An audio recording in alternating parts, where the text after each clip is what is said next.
The conference room smells faintly of leather and paper, the kind of place where deals end friendships. Early 1985, mid-morning, glass walls overlooking Los Angeles. Michael Jackson sits at one side of the table, posture still, eyes fixed on a thin stack of documents in the center. Across from him, Paul McCartney leans back slightly, arms crossed, trying to keep the tone light. The turning point object is right there between them, a music publishing contract, edges squared, names already printed. According to accounts, Michael doesn't touch it at first. He looks up instead and says quietly, "Paul, this isn't a joke." The air tightens. What can be lost in this moment isn't just money, it's trust, partnership, and the illusion that art alone protects friendships. Just weeks earlier, the rules of this world had seemed almost friendly. Michael Jackson and Paul McCartney were collaborators, not combatants. Their voices had shared radio space on "The Girl Is Mine" and "Say, Say, Say," songs that played like proof that pop royalty could coexist. Behind the scenes, though, the industry ran on ownership, not harmony. Music publishing catalogs were being quietly reframed as assets, not legacies. Whoever owned the songs owned the future revenue, the licensing power, the control over history. Michael had learned that lesson young, through contracts that favored labels and left performers rich, but not sovereign. Paul, a Beatle, had learned it the hard way too, losing control of Lennon-McCartney publishing years earlier. The anchor detail that kept resurfacing was conversation. According to multiple retellings, Paul had once casually explained publishing to Michael during a friendly chat, possibly while flipping through a catalog list of classic songs. He pointed out how lucrative ownership could be, even joked about buying other songs. Michael listened closely. Too closely, some would later say. That conversation echoed now in this room, hovering over the contract on the table like a ghost. The stakes sharpened because race, money, and control were never abstract in this era. Michael Jackson was the most famous artist on the planet, but he was also a black man navigating a business historically designed to separate black creators from ownership. Every contract carried weight beyond numbers. Every signature felt permanent. Paul McCartney, by contrast, was a white British icon whose early losses were already canonized as tragic but survivable. Their friendship existed inside that imbalance, whether either of them named it out loud.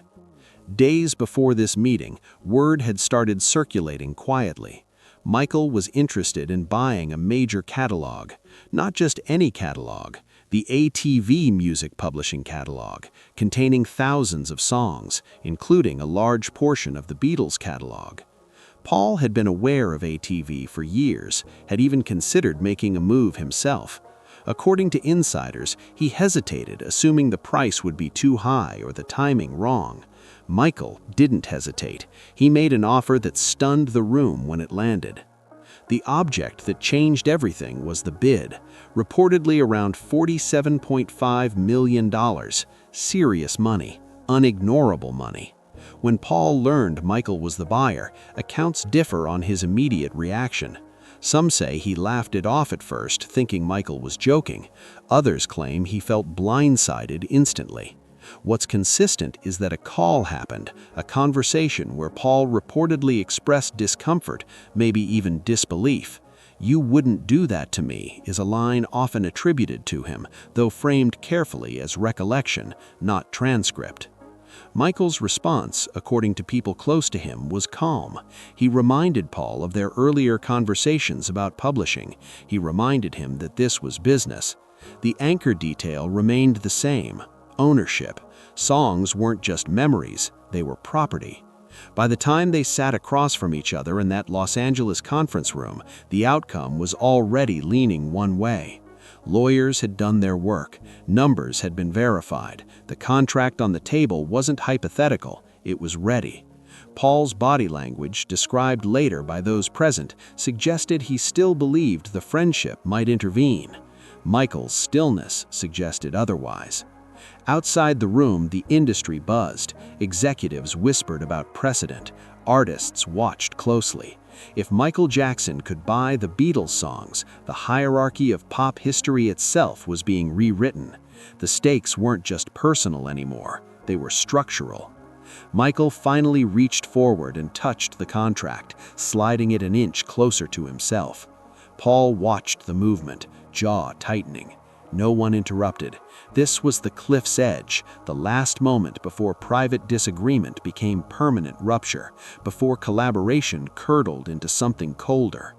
What happened next would detonate quietly but irrevocably, reshaping not only their relationship, but the rules of power and music forever. The next night, the fallout was already echoing through phone lines. Paul McCartney was in London, pacing a private room with a cordless phone pressed to his ear. The same contract now thousands of miles away, but still heavy. According to accounts, he called trusted advisors first, then industry friends, repeating the same anchor detail every time. Michael Jackson was buying the catalog. The response on the other end was stunned silence, followed by variations of the same question: can he stop it? The answer kept returning the same way. The bid was real, the paperwork was moving. At rehearsal the following day, Paul tried to lose himself in music, guitar resting against his knee, fingers finding familiar chords from songs whose publishing fate now felt uncomfortably distant. Each lyric carried a new weight. He stopped mid-strum at one point and said, reportedly to no one in particular, "They're our songs." The room didn't argue.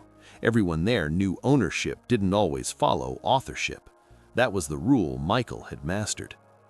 Across the Atlantic, Michael Jackson was in a studio in Los Angeles, surrounded by lawyers and financial advisors. The same contract from the conference room had been duplicated, reviewed, annotated. Michael listened quietly as clauses were explained again. According to insiders, he asked fewer questions than expected. He already understood the stakes. Control meant protection. Protection meant never being at the mercy of someone else's balance sheet again. The catalog wasn't a trophy, it was a shield. That morning, a mutual friend attempted mediation. A call was placed, Michael on one line, Paul on another. The anchor detail of that call was tone. Paul, by most accounts, sounded wounded, reminding Michael of dinners, of collaborations, of trust. Michael's voice, described later as soft but firm, returned to the same phrase: it's business, not dismissive, final. The call ended without resolution. The escalation tightened when the press caught scent of the deal.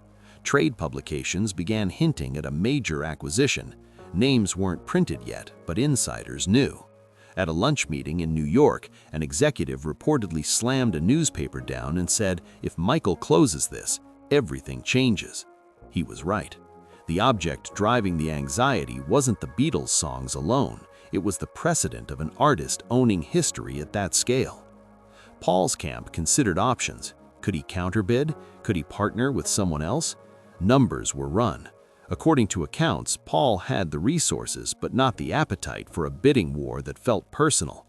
The catalog price climbed anyway, nudged upward by competition and urgency. Each increase made the decision heavier. Each day without action narrowed the path. Michael, meanwhile, remained publicly silent. No interviews, no statements. He let the contract speak for him. In private, though, people close to him noticed a shift. He was more focused, more insulated. When someone joked about owning the Beatles, Michael reportedly corrected them. Owning songs, he said. The distinction mattered. This wasn't about Paul, it was about power. The final escalation arrived with a meeting request. Paul asked to see Michael again, hoping for a different outcome face to face. The location was proposed, the timing floated. Michael declined, not rudely, decisively. According to insiders, he felt the conversation had already happened, in that conference room, over that contract. Revisiting it wouldn't change the math. That refusal landed hard. Paul took it as confirmation that the friendship line had been crossed. In private conversations, he began referring to the situation as a betrayal, though he remained careful publicly. The anchor detail he kept returning to was the same one Michael did: publishing. "He knows what it means," Paul reportedly told a friend. "That's why it hurts." The industry braced as the closing date approached. Lawyers finalized terms. Bank transfers were scheduled. The contract, now bearing Michael's signature, moved through its final checkpoints. Each step made reversal less likely, the fallout more permanent. On the eve of completion, Paul received final confirmation. The catalog would be Michael Jackson's. No shared control, no special carve-outs. The consequence was clear. The Lennon-McCartney songs would answer to a new owner. Paul sat alone, guitar untouched, staring at a list of titles that had once felt inseparable from him. Michael spent that same evening listening to recordings from his childhood, Motown tracks that reminded him why ownership mattered. He said little. He didn't celebrate. Those close to him described the mood as solemn, almost reverent. He understood exactly what was about to detonate. Not just a deal, but a relationship. By the time the sun rose, the signatures would be final. The confrontation would no longer be theoretical, and the permanent fallout between Michael Jackson and Paul McCartney would be sealed in ink. The signing happened without ceremony.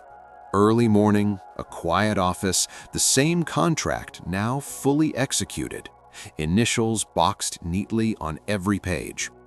The exact action was simple: Michael Jackson's acquisition of the ATV music publishing catalog closed. The exact reaction rippled outward within hours. Phones rang, faxes hummed, trade desks confirmed it. The exact consequence landed like a verdict. Michael Jackson now controlled publishing rights to a vast portion of the Beatles' songs, including Lennon-McCartney compositions that had shaped modern music. Paul McCartney learned the confirmation through his advisors, a folder placed in front of him listing titles he knew by heart. According to accounts, he scanned the pages, stopped at familiar names, and closed the folder without comment. The object that mattered was no longer hypothetical. The catalog was gone. Ownership had changed hands. The friendship line had been crossed, not loudly, but irrevocably. The next morning, industry reaction was immediate and polarizing. Executives framed the deal as brilliant. Artists framed it as unsettling.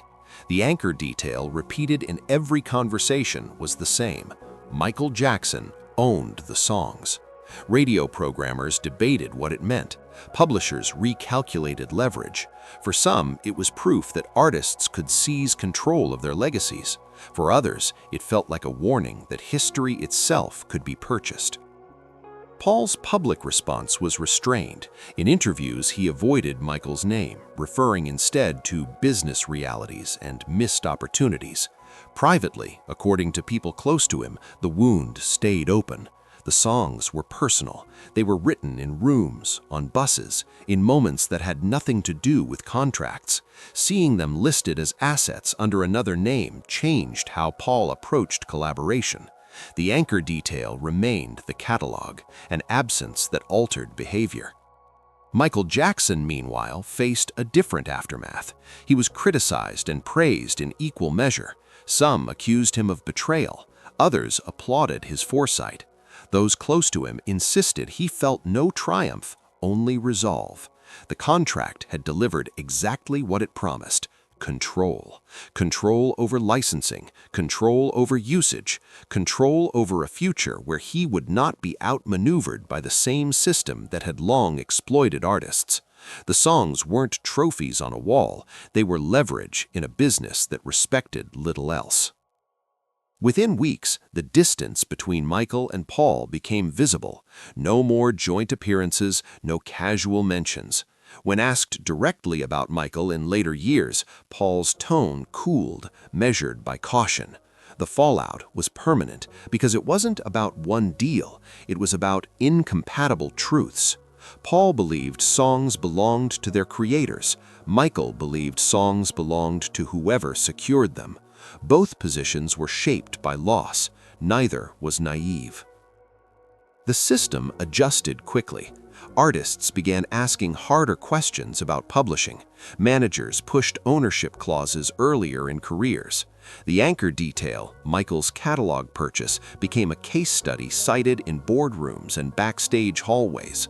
"Remember what happened with Michael and Paul," people said. The story hardened into lesson. Years later, the catalog would change hands again through corporate mergers, but the fracture between Michael Jackson and Paul McCartney never healed. They occupied the same musical universe without crossing paths. When Michael performed Beatles songs live, he did so carefully, aware of the optics. When Paul spoke about publishing reform, he did so with the authority of someone who had lived the cost. The contract's shadow followed them both. The meaning of the confrontation is stark. In an industry that markets friendship and sells nostalgia, ownership is the final authority. Michael Jackson confronted Paul McCartney not with anger, but with preparation. Paul confronted Michael not with contracts, but with expectation. The contract chose between them. This wasn't a story about greed masquerading as strategy or innocence blindsided by ambition. It was about two artists shaped by the same system arriving at opposite conclusions about how to survive it. The fallout was permanent because neither man was wrong and neither could yield without betraying himself. The brutal closing truth sits in the paperwork. Music lasts forever. But control doesn't belong to memory. It belongs to whoever signs last.